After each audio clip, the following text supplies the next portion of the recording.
السلام عليكم ورحمة الله تعالى وبركاته. سو dhawaada daawadayaal ilaahay ha idin sharfo. Waxaan joogaa magaalada Laascaanood ee gobolka Sool. Runtii magaalada Laascaanood waxaa ka socda barnaamijyo cajiib ah oo businesska ama ganacsiga qayb ka yahay. Dhalinyartii magaalada baa ganacsiyo kala duwan soo kordhinaysa, waa wax lagu farxo oo dalkooda maal gashanaysa.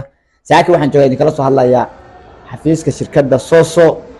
Shirkaddan waxaa hirgashay niman dhalinyaro ah oo u dhashay gobolka Sool oo dhalinyartii dalka wax ku baratay. Runtii waxay shirkaddan u qabanaysaa waxay dalabaadkaaga kaaga dalbaysaa dunida daafaheeda meel kasta oo aad rabtid oo aad ka dalbanaysaa alaabta sida kabaha, dharka, qalabka elektarooniga waa ku dhiirigelinaya runtii. Sidoo kale halkan waxaa ku taala iyaduna shirkaddan Turkey to Bosaso. waa shirkad iyadu alaabtii la dalbay bay soo qaadaysaa oo dalkaaga kugu keenaysaa gudihiisa Soomaaliya meel kasta oo ka joogto sida Muqdisho, Boosaaso, Qardho, Garowe, Laascaanood, meel kasta oo Soomaaliya aad ka joogto bay alaabtaada kugu keenaysaa dalabka dibadda lagaaga keenay. runtii nimanka dhalinyarta waa ku dhiirigelinaya shaqada tan ay furteen. magaalada intaan aad dhex marmaray waxyaalaha cajiibka aniga waxaa ka mid ah niman dhalinyaro ah oo shaqooyin yar yar furay oo sida meel uduga lagu gado, meel sawirada lagu qaado, adoo ganacsiga yararka aad u furaya magaalada inta meelaha iska fadhin lahaayeen. waa jabaahiirtii jiidaha ku wada jiri jiray oo qoryaha wada jiray baa hadda businesska usoo jeensaday.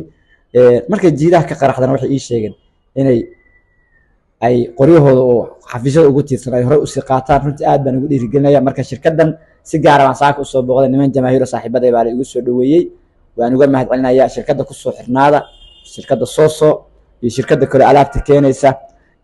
si gaara jamaahiirta sanadka aroosanaysa maadaama aroosyo fara badan ay ka dhacaan magaalada Laascaanood, waxay fursad gaara u sameynaysaa jamaahiirtu maadaama aqaladooda aroosyada sida jiifka wixii aroos oo dhan ay dibadda inay ka dalbadaan ay jecel yihiin oo raqiis loogu keenayo sida Turkiga oo kale.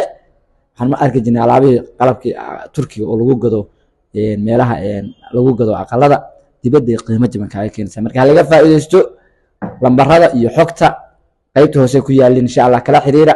xafiisku wuxuu ku yaalaa dabaqa dheer ee ku yaala goolada, dabaqaas ku yaala qaybta sare. ama ogaanina muuqaalkan haddii idin soo gaaro hala share gareeyo, like iyo commentigana hala boobo.